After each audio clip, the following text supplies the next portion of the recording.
ब्यूप्रोपायोन। Bupropion is a dopamine reuptake inhibitor. अब जो dopamine ने रीअपटेक होना था back into the dopaminergic neurons, bupropion ने इस रीअपटेक को इनहिबिट कर दिया, जिसकी वजह से डोपामीन की कॉन्सेंट्रेशन जो है वो इंक्रीज हो गई है। सो हम ब्यूप्रोपायोन को कह सकते हैं it is a kind of A typical anti depressant, it elevates the mood. इसके अलावा इसके क्लिनिकल यूजेस क्या हो सकते हैं? इसको हम डिप्रेशन की ट्रीटमेंट में यूज़ कर सकते हैं। इसके साथ साथ हम इसको यूज़ कर सकते हैं स्मोकिंग या टोबैको क्विट करने के लिए। तो अगर फाइनली बात करें सारे एंटी डिप्रेसेंट्स की, तो एंटी डिप्रेसेंट्स जितने भी हैं या वो नॉरएड्रेनल क्वांटिटी इंक्रीज़ करा सकते हैं, या वो डोपामीन की क्वांटिटीज़ इंक्रीज़ करा सकते हैं, या फिर 5-HT जिसे कहें सेरोटोनिन या 5-हाइड्रोक्सीट्रिप्टामाइन इसकी क्वांटिटीज़ इंक्रीज़ कराएंगे। सो अगर पैथोफिजियोलॉजी की बात करें तो इसमें दो न्यूरॉन्स आएंगे। एक न्यूरॉन है दैट इज़ सेरोटिनर्जिक, जो कि सेरोटोनिन जो है वो रिलीज़ करेगा, और दूसरा न्यूरॉन है विच इज़ नॉरएड्रीनर्जिक न्यूरॉन, जो कि नॉरएड्रेनालिन रिलीज़ करेगा।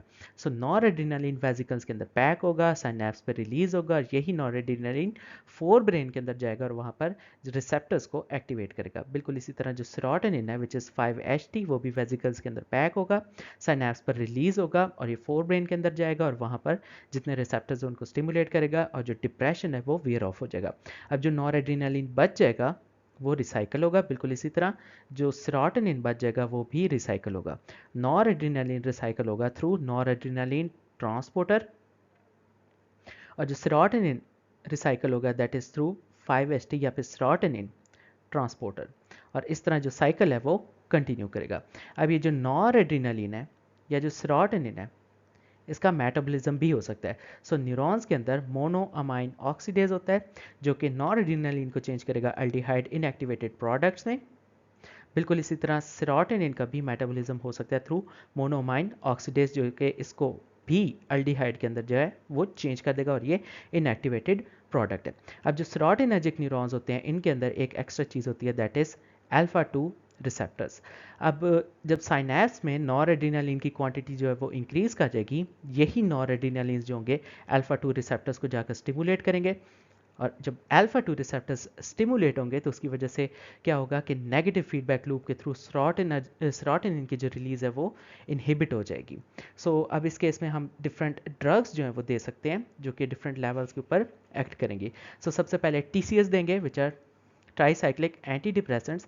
अब ये TCS करेंगे क्या? They are going to inhibit the reuptake of noradrenaline into noradrenergic neurons and serotonin into serotonergic neurons, और इसमें आ सकते हैं एमिट्रिप्टालिन आ सकता है, क्लोमिप्रामिन आ सकता है, उसके अलावा नॉरट्रिप्टालिन वगैरह वगैरह आ सकते हैं।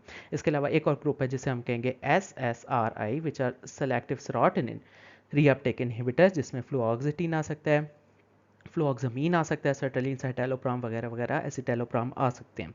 अब ये क्या करेंगे? They are going to inhibit the reuptake of serotonin into serotonergic neurons. ठीक है, अगेन यही काम करेंगे, and they are also going to inhibit somehow the uptake of noradrenaline into noradrenergic neurons, और ये वाला इफेक्ट बहुत कम होता है। सो इनका मेजर इफेक्ट जो होगा वो सेरोटोनिन से रिलेटेड है। इसके बाद एक और ड्रग है जिसे हम कह सकते हैं SNRI, serotonin noradrenergic release reuptake inhibitor, SNRI। ये क्या करेंगे? They are going to inhibit the reuptake of noradrenaline into noradrenergic neurons, and they are also going to inhibit the reuptake of serotonin into serotonergic neurons. So ये दोनों को again block करेगा just like TCA. So SNRI के बाद कुछ और भी हमारे पास ग्रुप हो सकते हैं जिसे हम NRI कहेंगे, जिसे नॉरएड्रेनर्जिक रीअपटेक इनहिबिटर कहेंगे। सो NRI में आ सकते हैं हमारे पास रिबॉक्सिटीन वगैरह। सो NRI क्या करेंगे? They are going to inhibit selectively only the reuptake of noradrenaline into noradrenergic neurons. So ये सिर्फ नॉरएड्रेनालिन की रिलीज को, रिसाइकलिंग को जो है वो इनहिबिट करेगा। सो NRI के बाद एक और ग्रुप है जिसे हम कहेंगे MAOI, जिसे कहेंगे मोनोअमाइन ऑक्सीडेज इनहिबिटर। सो मोनोमाइन ऑक्सीडेज इनहिबिटर सेरोटोनर्जिक और नॉरएड्रेनर्जिक दोनों न्यूरॉन्स के अंदर जो है वो काम करेगा। अब नॉरएड्रेनर्जिक न्यूरॉन और सेरोटोनर्जिक न्यूरॉन के अंदर होता है मोनोमाइन ऑक्सीडेज ए।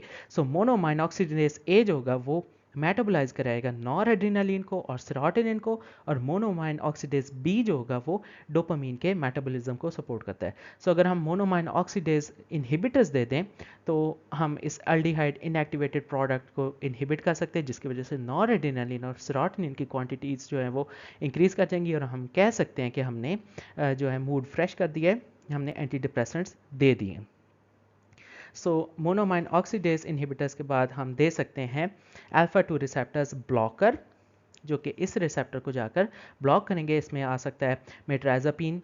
सो अल्फा 2 रिसेप्टर ब्लॉकर्स क्या करेंगी, जो फीडबैक नेगेटिव लूप के थ्रू लेस सेरोटोनिन इनहिबिशन है उसको प्रिवेंट करेंगे, जिसकी वजह से अगेन क्या होगा, सेरोटोनिन की क्वांटिटीज़ जो है वो इंक्रीज़ कर जाएंगी।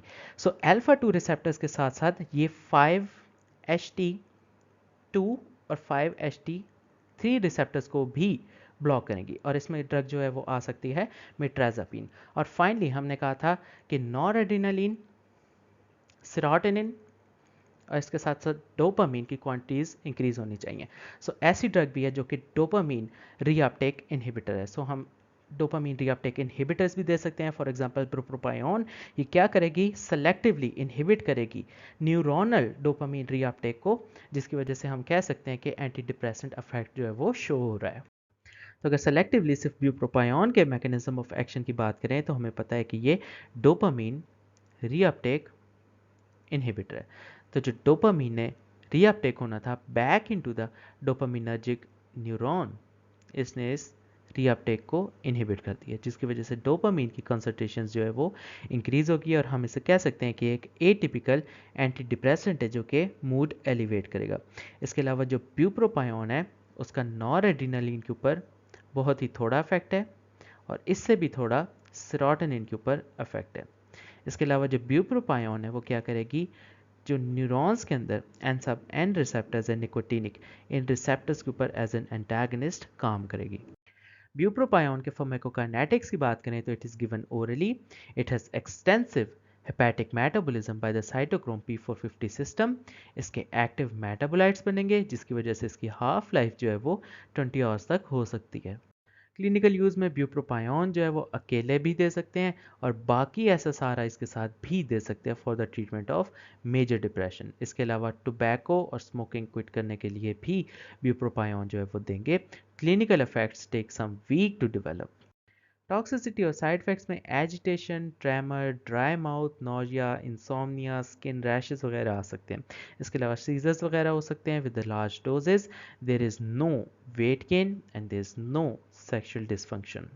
तो अगर फाइनली सारी एंटी डिप्रेसेंट्स को समराइज करें तो इसमें डिफरेंट ग्रुप्स बन सकते हैं, जिसमें पहला ग्रुप है which is monoamine oxidase inhibitors, isocarboxazid, moclobemide, phenelzine, selegiline and tranylcypromine. इसके अलावा सेकंड ग्रुप है जिसे हम कहेंगे कि वो TCS है, ट्राईसाइक्लिक एंटी डिप्रेसेंट्स, इमिप्रामीन, क्लोमिप्रामीन, एमिट्रिप्टालीन, नॉरट्रिप्टालीन, डेजिप्रामीन, मेप्रोप्टिलीन, डॉक्सिपिन, प्रोट्रिप्टिलीन और एमोक्सापिन।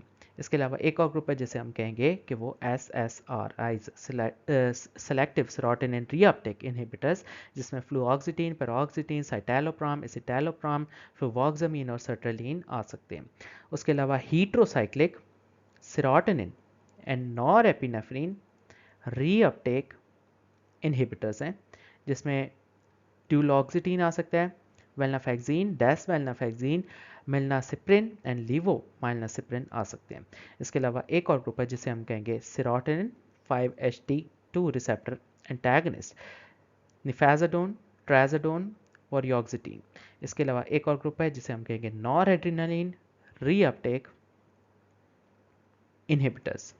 सो नॉरएड्रेनालिन रीअपटेक इनहिबिटर्स में रिबॉक्सिटीन और मेप्रोप्टिलीन आ सकते हैं। इसके अलावा alpha receptor blocker, specifically alpha receptor 2 जो कि फीडबैक लूप में इन्वॉल्व है, और साथ साथ 5HT यानी सेरोटोनिन रिसेप्टर एंटागनिस्ट, और इसमें मेट्राजापिन आ सकता है। उसके अलावा डोपामीन रीअपटेक इनहिबिटर्स, जिसमें ब्यूप्रोपियोन आ सकता है, और finally group 1A metallic elements, जिसमें लिथियम आ सकता है।